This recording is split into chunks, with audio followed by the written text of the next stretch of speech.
And welcome back to New York Sports WickerMedia. I'm Watt2K99. Thank you, as always, for taking the time to watch these videos. What can you say? Just another pitiful performance by the New York Jets. Now a losing record for a losing franchise.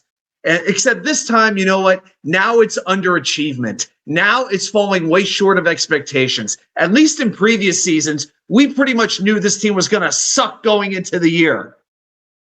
For me, it's like I go through stages. It's almost like the 5 stages of grief in a way.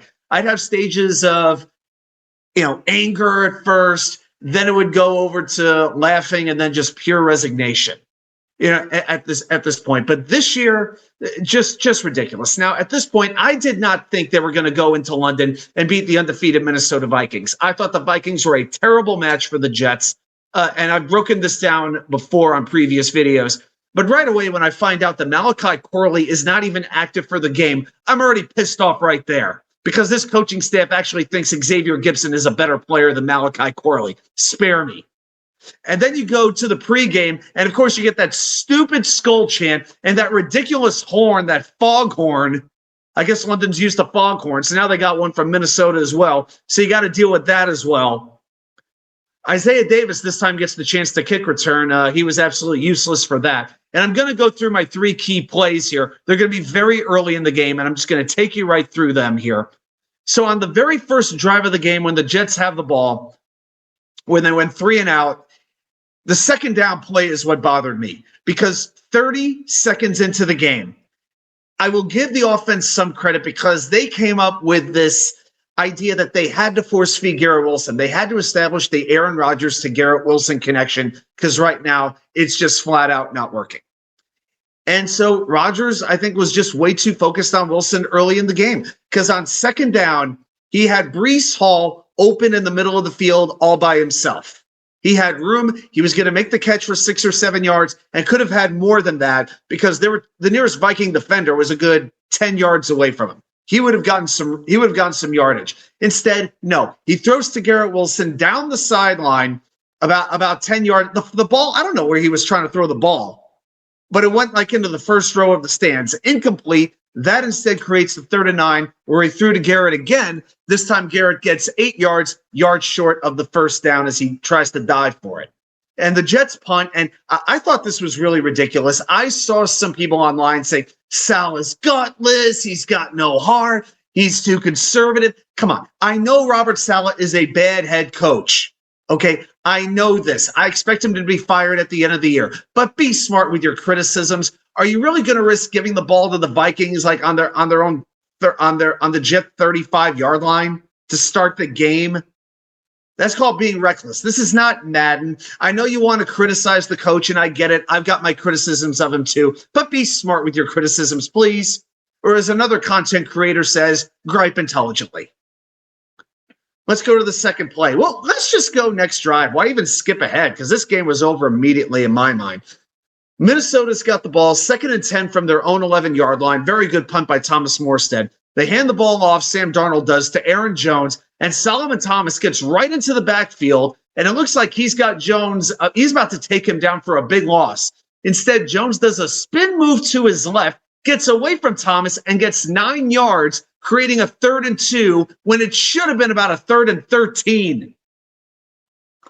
I have talked about this constantly over the first 4 weeks. The Jets not making the initial tackle. These teams are all getting yards after contact, and it's killing them.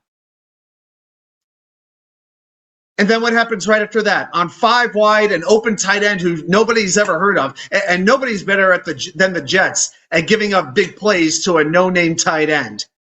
Darnold had about 2 hours to throw the pass. Easy first down the field they go, eventually creates a field goal.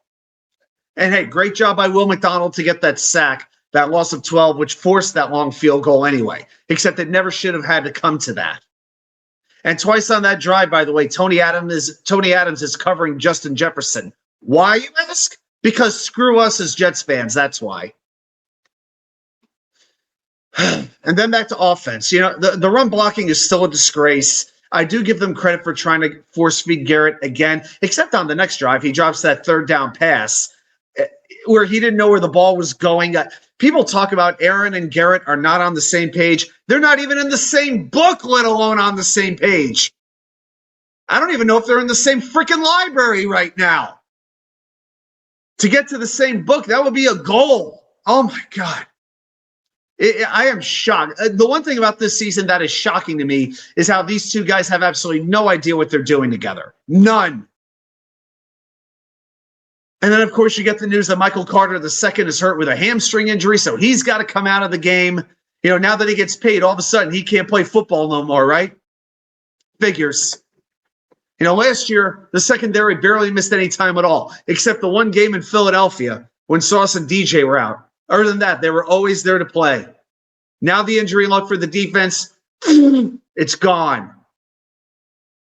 And then on that drive, when the Vikings get the ball back, you got Chaz Surratt, the ex-Viking, spearing Sam Darnold, takes him out for one whole play, and in comes Nick Mullins. I wasn't even excited when Darnold went out. Next thing you know, wheel route pass to Aaron Jones, beats Quincy Williams. And I'm just like, this is not our day. Again, this is not our day. We're going to get our freaking doors blown off. Right after that is the third play I'm going to highlight. Now, you'll remember the play.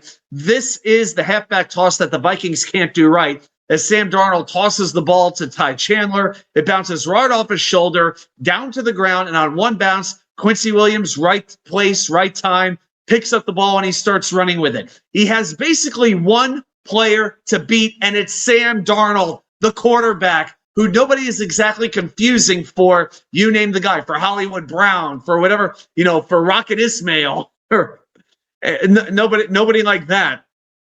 Darnold, amazingly, and this is the part I got to focus on, he somehow gets like a fingernail on him, somehow like one finger, and somehow Quincy Williams can't keep his balance. He starts tripping over his own feet. He falls down at the Minnesota 42-yard line, and I had no excitement at that point because I knew right there the Jets are not going to score on this drive. They will screw this up, whether it's with penalties or whatever it is, or Brees going backwards again.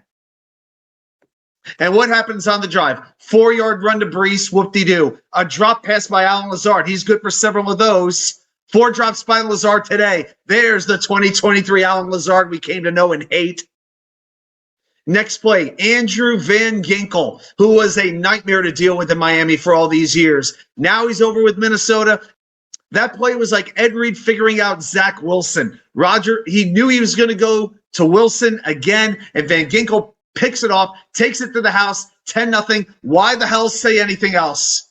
I don't want to hear how the Jets came back from a 17-0 deficit and fought back to make it, you know, a 23-17 game, and they had a final drive to win the game. The bottom line is this: they came out not ready to play again. Again! It makes me absolutely sick how this coaching staff does not have this team ready to play. Sam Darnold has barely trailed all year. The key was to get him to play from behind, and the Jets were down 17-0. This isn't a talent issue. I'm not killing the general manager. Don't be one of those fools who puts equal blame on the coach and the general manager. Because the Jets do have talent, but you know what? Every team has talent, but this is good enough talent to be a winning team. I still believe that.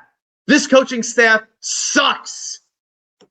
Robert Saleh, Nathaniel Hackett are not even qualified to coach high school football. Saleh's a fine defensive coordinator. He doesn't have his players ready to go. So go home and go pop out another kid, Robert. You're a lot better at that than you are at coaching. Just a disgrace. And now it's Buffalo, Pittsburgh, 2 more standalone games, and let's see how they handle those. Now, I'm not here to tell you. I'm trying to be fair here. I really, really am, guys. 2-3, the season is not over. 2 of the losses were to NFC teams. That does mean something. But why should I believe this coaching staff will figure it out and get their heads out of their own asses and figure out how to coach a team to be respectable, to even, dare I say, be in playoff contention? Right now, I'm thinking more like, who can the Jets draft in the top 5 come next springtime? because that's where it's going right now until they figure it the F out. Just another disgrace in front of a national TV audience. Some things just never change. Same old Jets. Prove me wrong. Everybody have a great day. I'll see you right back here. Please like and subscribe, by the way, with more content from you know where. The Wicker Chair.